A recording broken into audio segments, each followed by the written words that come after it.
त्या कॉमेंटच्या खालचं जे टेबल असतं त्याच्यात काहीही आरे तुरे शिव्या देणे हे जे चाललेलं आहे अध्यक्ष महोदय, त्याच्यावर काही ना काही उपाय सरकारने केला पाहिजे. सरकार टेक्नॉलॉजी एवढी पुढे गेलेली आहे की अध्यक्ष महोदय आपण काही करू शकतो. कायद्याने टेक्नॉलॉजीने या पाहिजे ते कुणालाही शिव्या द्यायचा, कुठल्याही महिलेची छेडछाड करायची, कुणाच्याही इब्रतीला हात घालायचा, कुठल्याही महिलेची किंवा पुरुषाची अब्रू काढायची हा उद्योग आहे. सरकार काहीच ऍक्शन घेत नाही आणि म्हणून सरकारने याच्यात लक्ष घालावं अशी आमची भूमिका आहे. अध्यक्ष महोदय, एक कॉम्रेड गोविंद पानसरे यांनी पुस्तक लिहिलेलं आहे, शिवाजी कोण होता. अध्यक्ष महोदय, छत्रपती पुस्तकाचं नाव शिवाजी कोण होता आहे. छत्रपती शिवाजी महाराज हिंदू होते, त्यांची धर्मावर श्रद्धा होती, त्या श्रद्धेप्रमाणे ते वागत होते. देवदेवतांना आणि साधू संतांची पूजा करायची, धर्मासाठी देवळासाठी ते दान देत होते, खर्च करत होते. हिंदू धर्मावर पूर्ण विश्वास होता, त्यांचा श्रद्धा होती. पण त्याचा अर्थ त्यांनी कधीही त्यांच्या आयुष्यात दुसऱ्या धर्माचा द्वेष केला अशी एकही ओळ इतिहासात कुठं नाही. त्यांनी एखादं दुसऱ्याचं धार्मिक स्थळ पाडलं असं कुठेही एकही ओळ नाही. आणि म्हणून अध्यक्ष महोदय, आपण महाराष्ट्र कुठल्या दिशेने नेणार याचा विचार केला पाहिजे. अध्यक्ष महोदय, उलट छत्रपती शिवाजी महाराजांनी अनेक मशिदींना दान व इनाम दिल्याच्या नोंदी आहेत आणि त्यामुळे अध्यक्ष महोदय, स्वतःची राजकीय पोळी भाजून घेण्यासाठी काय काय करायचं आणि आपल्या मर्यादा किती सोडायच्या आणि किती टोकाला जायचं आणि त्यांचं ते मर्यादा सोडण्याचं काम सरकारने हतबल होऊन किती काळ बघायचं, याला काही टाइम लिमिट ठेवावं. अध्यक्ष महोदय, ठीक आहे, निवडणूक झाली, सगळं जिकडं तिकडं झालं, ज्यांचा पराभव व्हायचा त्यांचा पराभव तुम्ही केलेला आहे. आता अध्यक्ष महोदय, पुन्हा त्याच गोष्टी उगाळण्याची गोष्ट योग्य आहे असं वाटत नाही. अध्यक्ष महोदय, 2024 मध्ये 59 जातीय दंगलीपैकी अध्यक्ष महोदय 59 जातीय दंगली झाल्या, त्यातल्या 12 दंगली महाराष्ट्रात घडलेल्या आहेत. 22 पासून महाराष्ट्र, गुजरात, मध्य प्रदेश जातीय दंगलीमध्ये वाढ झाली. 24 मध्ये महाराष्ट्रात 12, गुजरातमध्ये 5, मध्य प्रदेशमध्ये 5 आणि राजस्थानमध्ये 3 अशा दंगली झाल्या. अध्यक्ष महोदय, ह्या दंगली का होतात, कशा होतात आणि आपण महाराष्ट्राचा आकडा एवढा वर जातोय, याच्यातनंच आपला किती अस्वस्थता खाली आपण तयार केलेली आहे हेही बघण्याचं काम अध्यक्ष महोदय करावं. आता अमरावती परिसरात दंगल झाली, परवा नागपूरला दंगल झाली. आता नागपूरच्या दंगलीत असं सांगण्यात आलं की हा पूर्वनियोजित कट होता. अरे पूर्वनियोजित कट होता तर तुम्ही काय हजामती करत होता काय? पूर्वनियोजित कट म्हणजे प्लॅनिंग आहे. प्लॅनिंग आहे म्हणजे कुठेतरी सिटिंग करून प्लॅनिंग केलेलं असेल, बसले असतील ना. पोलीस खाते काय करत होतं? पोलीस खात्याला पूर्वनियोजित कट जर पकडता आला आधी तर ते खरं पोलीस खातं. म्हणजे अध्यक्ष महोदय, आपणच कबूल करतोय अचानक झालेली दंगल आपण समजू शकतो, पण पूर्वनियोजित कट झाला आणि ती दंगल झाली. आणि नागपूर सारख्या शहरामध्ये दंगल होणं म्हणजे सगळ्यात शांत प्रवृत्तीची लोक त्या नागपूरमध्ये राहतात, तिथं दंगल घडवून दाखवली म्हणजे कौतुक आहे करणाऱ्यांचं, दंगल करणाऱ्यांचं. म्हणजे सगळ्यात टॉप स्किल वापरलं, त्यांचा सत्कारच करायला पाहिजे एका अर्थानं, की तुम्ही ज्या पद्धतीने लोकांच्या भावनांचा खेळवाड केला.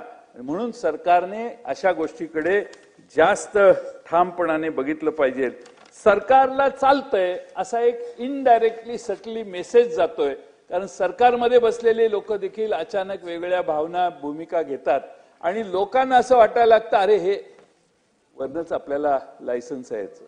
त्यामुळे किमान सरकारमध्ये बसणाऱ्यांनी तरी आपण हे त्याचं उदात्तीकरण करणं, त्याला जास्त प्रोत्साहन देणं, ही भूमिका सरकारमधल्या बसलेल्या कोणी घेऊ नये अशी माझी आपल्या सगळ्यांना विनंती आहे. शेवटी राजकारणाच्या ठिकाणी पण समाज जीवनाचा उद्ध्वस्त केला तर हे दाओसला जाऊन 15 लाख कोटी आणले ना, ते सगळे 15 लाख कोटी जातील दुसऱ्या राज्यात. अशी जर मानसिकता महाराष्ट्रात आपण ठेवायला लागलो तर माणसं फार जवळ येणार नाहीत आपल्या. त्यामुळं तुम्हाला 15 लाख कोटी रुपये आणले, व्हेरी गुड, आम्ही त्याचं अभिनंदन केलं. पण ते 15 लाख कोटीवाले एमओई केलाय, आलेले नाहीत अजून. तुमचा अभ्यास केला आणि हे आकडेवारी जर त्यांनी गुगलवर जाऊन बघितली तर ते दुसरं राज्य हुडकतील एखाद्या वेळी. आणि म्हणून माझी विनंती आहे की वेळीच सावध होऊन सावधगिरीवरून सांभाळायचं, महाराष्ट्र सावरण्याचं काम ह्या मुख्यमंत्र्यांनी आणि यांनी करावं. संपत आलं. बोला बोला. अध्यक्ष महोदय, छत्रपती शिवाजी महाराज लाच देऊन आग्र्याहून निघाले, सुटून आले. डॉक्टर बाबासाहेब आंबेडकरांना दत्तक घेतलं, वेदानुसार बाबासाहेब आंबेडकर ब्राह्मण ठरतात असं विधान त्यांनी केलं. अध्यक्ष महोदय, छत्रपती शिवाजी महाराज लाच देऊन आग्र्याहून सुटून आले का स्वतःच्या बुद्धिमत्तेचा वापर करून ते आग्र्याहून सुटून आले? एवढं विधान टोकाचं झालेलं आहे. आता ते प्रशांत कोरटकर नागपूरचा कोण आहे, त्याने इंद्रजित सावंतांना हे केलं, त्याचं रेकॉर्डिंग तुम्ही ऐकलं की नाही मला माहित नाही. ऐकलं का तुम्ही? तर तो छत्रपती शिवाजी महाराजांचा एकेरी उल्लेख करतो, जिजाऊंच्या बद्दल बोलतो. हे काय चाललंय? त्याला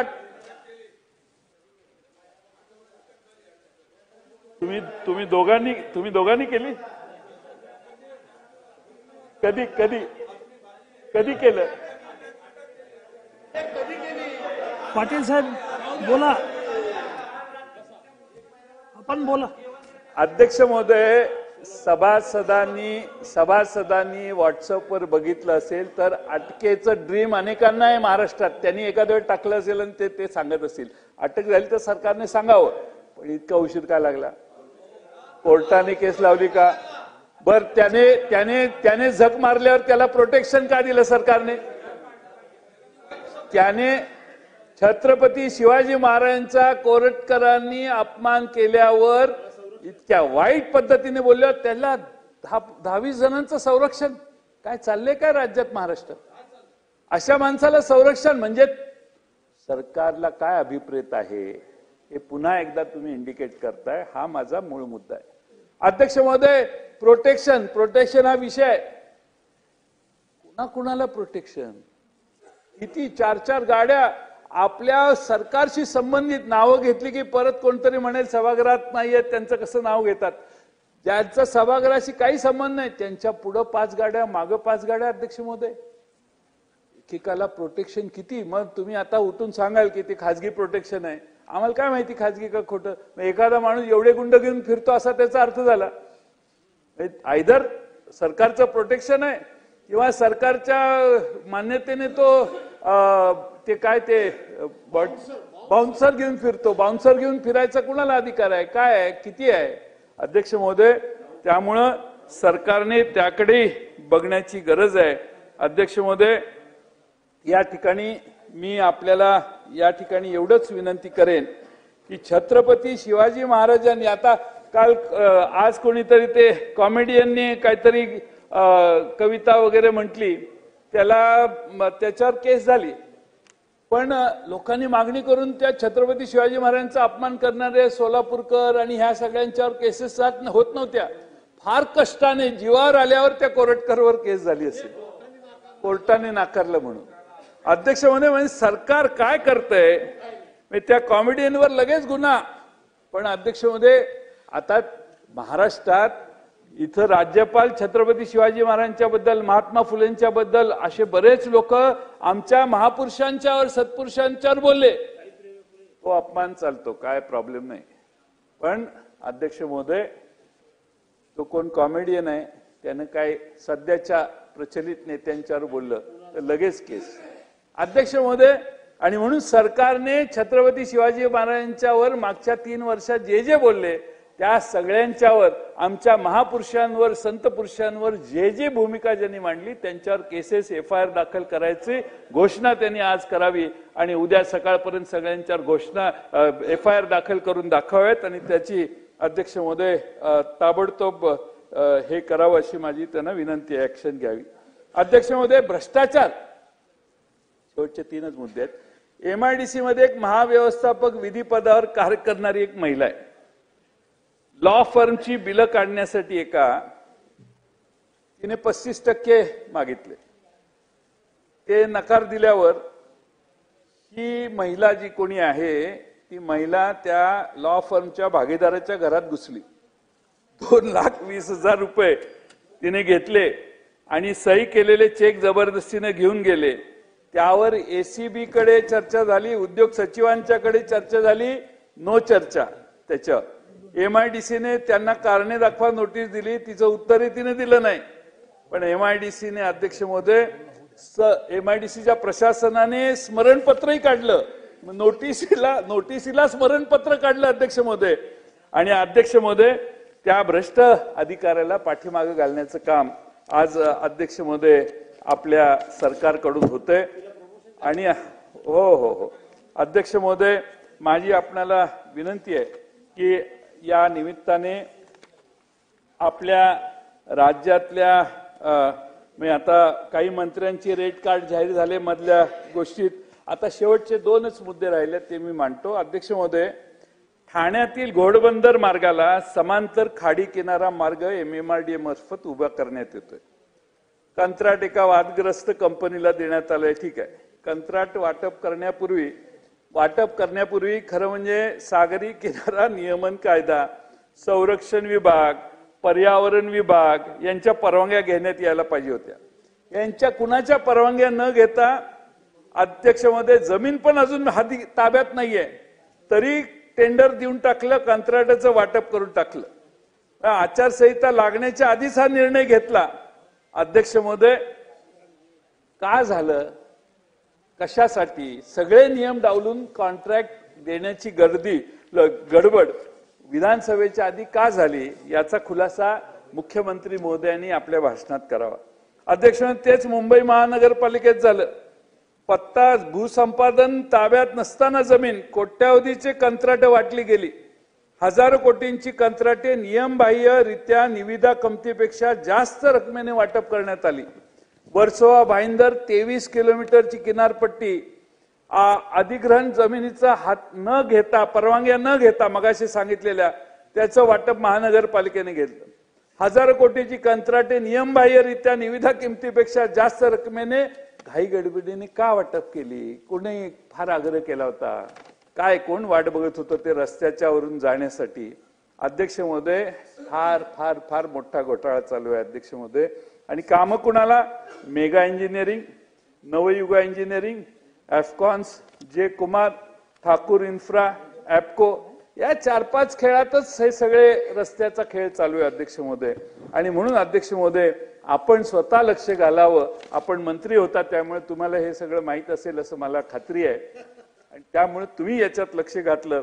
आता Virar Alibag multimodal corridor, Nagpur Chandrapur expressway, Bhandara Gondia expressway, Nagpur Gondia expressway, coastal road, Pune ring road, Samruddhi Mahamarg, Jalna Nanded expressway, या सगळ्या कंपन्यांना निविदेपेक्षा जास्त टेंडर म्हणजे 100 रुपयाचं काम 135 आणि 140 रुपयाला देण्याचं काम झाले।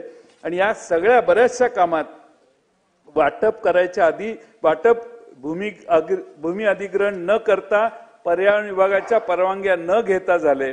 बरीचशी कामे कार्यारंभ आदेश मिळण्यापूर्वी सुरू करण्यात आलेली आहे। कॉन्फिडन्स बघा कॉन्ट्रॅक्टरचा, त्याला वर्क ऑर्डर मिळायच्या आधी त्याचं काम चालू झालेलं आहे। आणि अध्यक्ष महोदय, सगळ्यात गंभीर म्हणजे गौण खनिजाचे देखील बेकायदेशीर उत्खनन या बहुतेक बऱ्याच कंपन्यांनी केलेलं आहे। मोठ्या प्रमाणात शासनाची रॉयल्टी, स्वामित्व धनाचे नुकसान होते। संपूर्ण नियमबाह्य प्रक्रियेमध्ये सन्माननीय विधानमंडळ सदस्यांनी विधानमंडळात वारंवार तक्रार करून देखील अद्यापर्यंत त्यावर कोणतीही चौकशी करण्यात आलेली नाही। अध्यक्ष महोदय, बरंच काही बोलण्यासारखं आहे। आता बोलून बोलून विरोधी पक्ष याच्यात शेवटचा अर्धा मुद्दा आहे, शेवटचा, वांद्रे इथल्या शासकीय जमिनीवर बेकायदेशीररित्या झोपडपट्टी पुनर्वसन प्रकल्प राबवला जातोय। आता लोढा साहेब नाहीत, तेच ह्याच्यात तज्ञ आहेत खरं म्हणजे। शासकीय वसाहत नंबर भूमी क्रमांक 629 वांद्रे पूर्व शासकीय वसाहत आहे तिथं, मुंबई येथील शासनाच्या अनिवासी गाळे वाटप जागेवर SRA मार्फत झोपडपट्टी पुनर्वसन योजनेला मंजुरी देण्यात आलेली आहे। म्हणजे तिथं शासकीय वसाहत होती, तिथं झोपडपट्टी दाखवली आणि झोपडपट्टीला परवानगी दिली। ही जागा शासनाची सार्वजनिक बांधकाम विभागाची असताना देखील त्यावर बालाजी शॉपकीपर्स, प्रिमायसेस सहकारी गृहनिर्माण संस्थेच्या नावे गणनाकृत झोपडपट्टी असा उल्लेख करून झोपडपट्टी पुनर्वसन योजनेस मंजुरी देण्यात आली आहे। झोपडपट्टी पुनर्वसन योजना मंजुरीसाठी सादर केलेली सर्व कागदपत्रे बनावट असल्याचं सिद्ध झालेलं आहे, तरी देखील कोणती कारवाई नाही. SRA योजनेचं काम आता सुरळीत चालू आहे, तिथं काय कोणी थांबवलं नाही. अध्यक्ष महोदय, ज्या पद्धतीनं हे सगळं चाललंय ते जर बघितलं तर अध्यक्ष महोदय अवघड आहे. अध्यक्ष महोदय, असाच प्रकार कायम विना अनुदान दिव्यांग शाळांच्या बाबतीत घडलाय. 16 जुलै 24 रोजी शाळांना अनुदान देण्यासाठी धोरण जाहीर झालं. शासनाने आयुक्तामार्फत प्रस्ताव मंजुरीसाठी मागवले. आयुक्तांनी शासनाने जाहीर केलेल्या धोरणातील बाबींची पूर्तता करत असलेल्या शाळां देखील धोरणात नमूद न केलेल्या बाबींसंदर्भात त्रुटी काढून आणि त्या त्रुटीची पूर्तता करण्याची संधी न देता आपल्या स्तरावर नामंजूर केले. म्हणजे काही फॉल्ट नसताना त्यांना काहींना नामंजूर केले. नामंजूर करण्याचे अधिकार आयुक्तांना नसताना देखील शासनाच्या अधिकाराचा वापर आयुक्तांनी करून हे बेकायदेशीर निर्णय घेतलाय. अध्यक्ष महोदय, सर्व प्रकारची चौकशी झाली पाहिजे. त्यात धोरणात नमूद केलेल्या नुसार ज्या पात्र शाळा आहेत त्यांना खरं म्हणजे अनुदान दिलं पाहिजे. अध्यक्ष महोदय, मी एवढंच सांगेन की आपल्या बघा, आता जनता म्हणते, आता बघा आमची आठवण येते का, पेरले ते उगवेल का, उगवेल ते टिकेल का, टिकेल ते विकेल का, या चक्रात अडकलोय आम्ही. राब राब राबणाऱ्या हातांना सांगा काय देता तुम्ही, सांगा आमच्या कष्टाचा मोल होतो का, म्हणून धोरण बनवताना बघा आमची आठवण येते का. मोठ्या कष्टाने आई वडिलांनी शिकवलं आम्हाला, फिरफिर फिरलो पण काम नाही हाताला, आमच्या आई वडिलांनी पाहिलेले स्वप्न पूर्ण होईल का, म्हणून धोरण बनवताना बघा आमची आठवण येते का. लाडकी लाडकी म्हणून केले आमचे नुकसान, सांगा कधी मिळणार आम्हाला मान सन्मान, पैसे दिले म्हणजे सारेच होते का, म्हणून धोरण बनवताना बघा आमची आठवण येते का. स्वातंत्र्याच्या 75व्या वर्षी आजही वाहत्या नदीतून वाट काढतोय, जंगल जमिनीसाठी लढतोय, आमचे हक्क मागतोय, आमचे हक्क आम्हाला मिळतील का, म्हणून धोरण ठरवताना बघा आमची आठवण येते का. असं कसं, जसं तसं आता मिळाले बहुमत, तुम्ही म्हणाले महाराष्ट्र आता थांबणार नाही, शेतकऱ्यांच्या मालाला भाव मिळो, बेरोजगारी दूर हो, महिलांना सन्मान मिळो, सुख समृद्धी शांती नांदो, एवढीशी तरी अपेक्षा महाराष्ट्राने ठेवावी का, म्हणून धोरण बनवताना बघा महाराष्ट्राच्या जनतेची आठवण येते का. धन्यवाद. माननीय ज्येष्ठ सभागृहाचे आपले सदस्य जयंत पाटील साहेब.